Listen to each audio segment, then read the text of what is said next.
Miss হবে না আপনার পছন্দের টিভি শো। দেখুন জি5 অ্যাপে একদম ফ্রি। দাদা ভাই তুই কি করছিস? কি ছুরিটাকে নিচে নামা দাদা ভাই। কি হয়েছে তোর? আরে আমি তোর কোনো ক্ষতি করতে চাই না। মিতুল তোকে আমার এগেইনস্টে ভুল বুঝিয়েছে। আমি তোর ক্ষতি করতে চাই না দাদা ভাই। তুই ছুরিটাকে নিচে নামা। কি হয়েছে তোর? তুই ছুরিটাকে নিচে নামা দাদা ভাই। আই এম সরি, আমি কিছু করিনি। তুই ভুল ভাবতিস আমাকে। দেখলি তো রনো, ভয় পেলে কেমন হয়। সব সত্যি কথা বেরিয়ে এলো তো। আপনি সব কি বলছেন? কে দাদা ভাই? আপনি এরকম করছেন কেন? আপনি ওখানে যাননি যেখানে সবাই গেছে? আমি তো ফল খাচ্ছিলাম। Thank god. তার মানে আমি ভুল ভাবছিলাম। বাঁচা গেল। আচ্ছা, আপনি এখানে কি করছেন? যান, সবাই যেখানে গেছে যান। যান না, যান। আমি তোকে অফিসে নিয়ে যেতে এসেছিলাম। সবাই ওয়েট করছে তোর ওখানে। না, আমি কোথাও যাবো না। আমি কোথাও যাবো না। আমি এখানে থাকবো। আমি বারবার বলছি, আমার কাউকে মনে পড়ছে না। আপনি কেন জোর করছেন আমাকে? হ্যাঁ, আমি কোথাও যাবো না। কোথাও যাবো না আমি। শোন না, তুই একটা কাজ কর, এটা আমাকে দে। দেখ, তুই অফিসে চল। তোর ওখানে গেলে খুব ভালো লাগবে। সবাইকে দেখে তোর সবকিছু মনে পড়ে যাবে। তুই চল না অফিসে প্লিজ। এবার আর না করবো না। মিতুল যা বলে গেছে সেভাবেই চলতে হবে। রনর সঙ্গে বেরোতে হবে। আরে কি এত ভাবছিস তুই? চল না, তুই গেলে সবারও খুব ভালো লাগবে, আমারও খুব ভালো লাগবে। এবার তুই বুঝবি রনো, নিজেই নিজের জালে জড়িয়ে পড়েছিস তুই। আজই তোর সব খেলা শেষ হয়ে যাবে। আচ্ছা বেশ, আপনি এত করে বলছেন যখন, চলুন।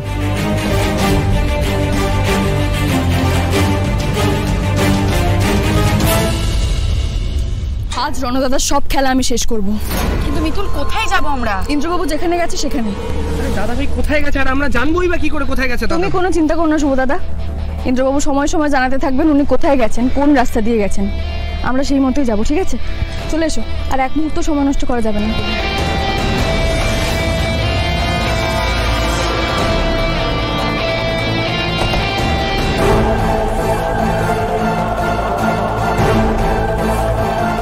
হ্যালো স্যার, কাজ হয়ে গেছে।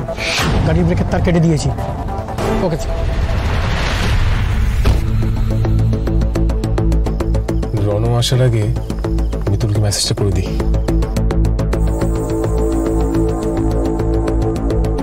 মিতুল, আমরা বেরিয়ে পড়ছি। রনো আমাকে নিয়ে কোথায় যাচ্ছে জানি না। বলেছে অফিস যাচ্ছি, কিন্তু অফিসে তো ডেফিনেটলি যাবে না। আমার লোকেশন পাঠিয়ে রাখলাম, ফলো করতে থেকো।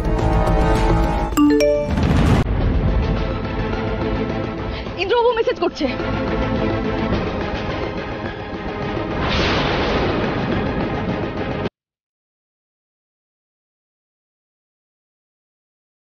আমরা ঠিক রাস্তাতেই যাচ্ছি, কিন্তু শুভ দাদা তোমাকে আরো জোরে গাড়ি চালাতে হবে। হ্যাঁ,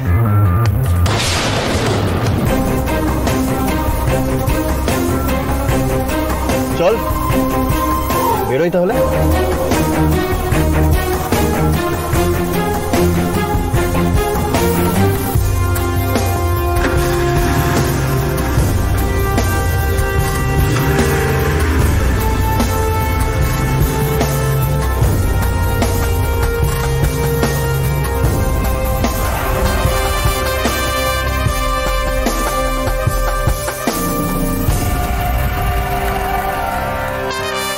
রণদাদাকে আমার একটু ভরসা নেই।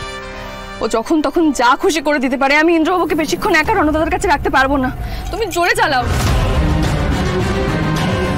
মিতুল, আমার না প্রচন্ড টেনশন হচ্ছে। তুমি কেন এত রিস্ক নিতে গেলে বলো তো? তার থেকে মেজদাবাইকে আগেই যদি পুলিশের হাতে ধরিয়ে দিতে তাহলে এত প্রবলেম হতো না। তুমি বুঝতে পারছো না গলি দিদি, পুলিশের হাতে ধরিয়ে দিলে রণদাদার একটা কিংবা দুটো অপরাধ প্রমাণিত হতো, কিন্তু রণদাদা যে হাজার হাজার অপরাধ করেছে সেগুলো প্রমাণিত হতো না। সেই সব কিছু প্রমাণিত করতে হলে রণদাদাকে হাতে নাতে ধরতে হবে। ঠিক বলেছো। মিতুল, এমন একটা ব্যবস্থা করো যাতে ও নিজের অপরাধ নিজে মুখে স্বীকার করে।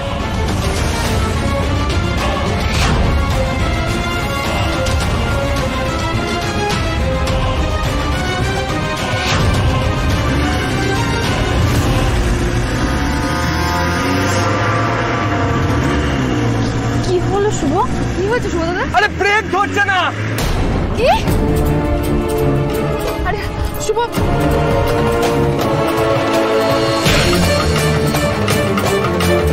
গাড়ির ব্রেক ধরছে না মানে কি? শুভ তুই সাবধানে সাবধানে।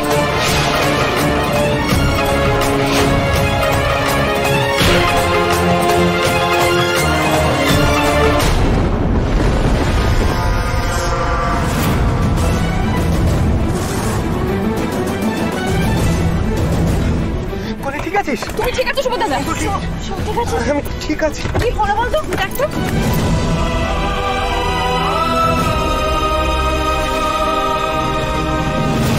কি হয়েছে? সর্বনাশ। কি হয়েছে? ব্রেকের তার কাটা। কেউ আমাদের গাড়ির ব্রেকের তার কেটে রেখে দিয়েছিল। জন্য প্রাণে বেঁচেছি, না হলে আমাদের আরো বড় ক্ষতি হতে পারত। আমি বুঝতে পেরেছি, রণ দাদা বুঝে গেছে আমরা ওদের ফলো করছি। বুঝে গেছে ও। কি করবো এবার আমরা? আমি এই ভয়টাই পাচ্ছিলাম। রণদাদার মাথায় সাংঘাতিক তাড়াতাড়ি চলে। শুভদাদা আমাদের তো আটকে দিল, এবার কি করে ওখানে পৌঁছবো?